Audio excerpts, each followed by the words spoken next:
Dans cette vidéo, je vais te montrer exactement ce que tu dois faire pour avoir accès à la monétisation TikTok dans n'importe quel pays. Voici deux téléphones que j'ai. Tu peux voir qu'ici à gauche, j'ai accès à la monétisation TikTok et pourtant j'habite en Belgique et la Belgique n'est pas considérée comme un pays éligible à la monétisation TikTok.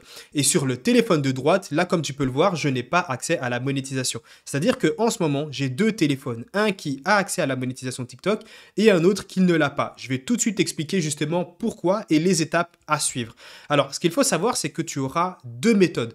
La première méthode ici que je vais te partager, c'est selon moi la plus fiable et celle qui fonctionnera toujours cette année, dans 1 an, dans 2 ans, dans 3 ans, dans 4 ans, qui est tout simplement de se munir d'une carte SIM.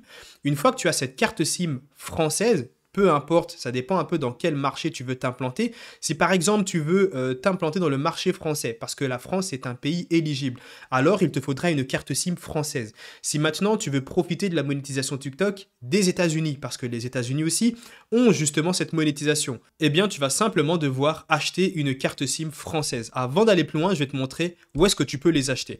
Tout ce que tu as à faire, c'est d'aller, comme tu peux le voir ici, sur Amazon.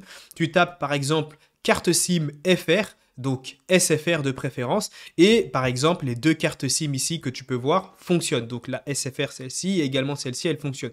Comment je le sais? Parce que tout simplement j'ai pu les tester et c'est justement cette carte SIM que j'ai sur mon autre téléphone qui me permet d'avoir accès à la monétisation TikTok. Une fois que tu as ta carte SIM française, eh bien tu vas pouvoir réinitialiser complètement ton téléphone et c'est pour ça qu'il est plus intéressant d'avoir un deuxième téléphone parce que forcément les gens n'auront pas envie de réinitialiser complètement leur téléphone principal. Et en plus de ça, une fois que tu auras inséré la carte SIM, il vaut mieux ne pas la retirer. L'idée, c'est pas de interchanger à chaque fois les SIM de ton téléphone parce que ça va causer un problème. L'idée vraiment, c'est de réinitialiser tout ton téléphone et ensuite, une fois que tu l'as réinitialisé, tu insères la nouvelle carte SIM française ou US, peu importe, et tu vas allumer ton téléphone avec cette carte SIM. Une fois que tu l'allumes, tu vas devoir le paramétrer parce qu'on va te demander tout simplement le pays en question. Et bien forcément, tu vas tout paramétrer comme si tu habitais dans le pays que tu as tout simplement décidé de pénétrer. Donc si par exemple tu veux t'implanter sur le marché français, bah forcément tu vas sélectionner comme pays la France. Le fuseau horaire que tu vas sélectionner, bah tu vas forcément sélectionner le fuseau horaire de Paris, etc. Je pense que tu as compris. Une fois que tout simplement tu as passé tous ces paramètres, c'est-à-dire tous ces réglages, tu vas devoir désactiver les données mobiles. Sur certains téléphones, les données mobiles seront directement activées. Je t'invite à les désactiver, voire même passer en mode avion. Tu devras réaliser toutes les étapes avec le Wi-Fi. Tu n'as besoin que du Wi-Fi, ne jamais activer les données mobiles.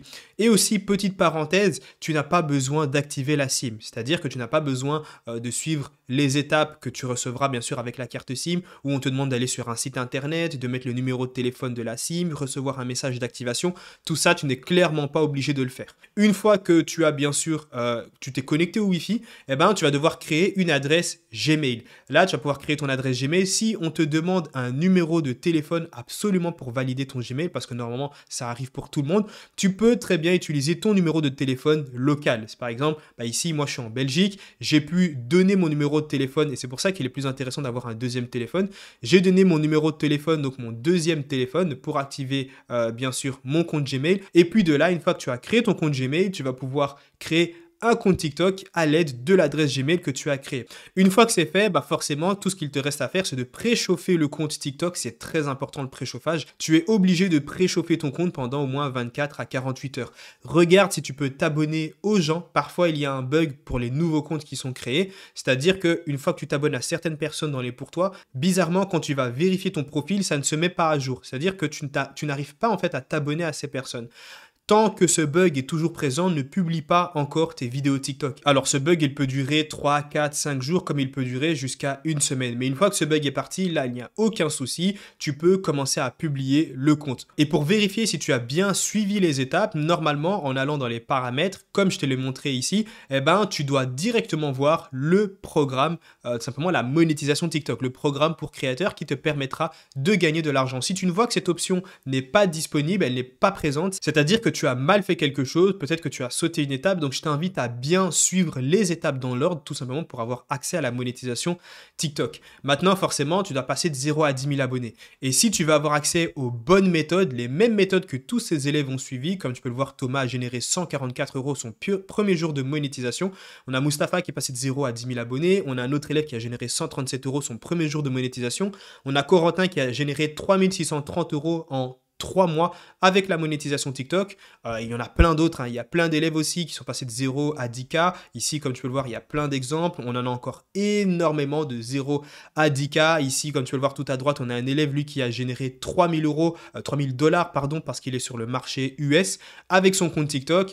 Et on a plein d'autres élèves qui ont passé de 0 à 10K. Si tu veux avoir toi aussi accès à ces méthodes, tu retrouveras tout simplement dans le premier lien en description. Maintenant, la deuxième méthode ici que je vais te partager, elle fonctionne sans carte SIM, mais encore une fois, selon moi, la méthode la plus fiable restera avec celle de la carte SIM. Alors, il y a cette méthode qui est tout simplement, lorsque tu vas vouloir créer un compte TikTok, comme tu peux le voir juste ici, eh ben, tu peux voir que tu peux changer directement ton pays. Donc ici, comme tu peux le voir, alors ici, c'est un abonné qui m'a partagé cette méthode. Comme tu peux le voir ici, il est au Mali et ici, le pays affiche bien qu'il est au Mali. Alors, il a tout simplement cliqué sur changer de pays juste ici.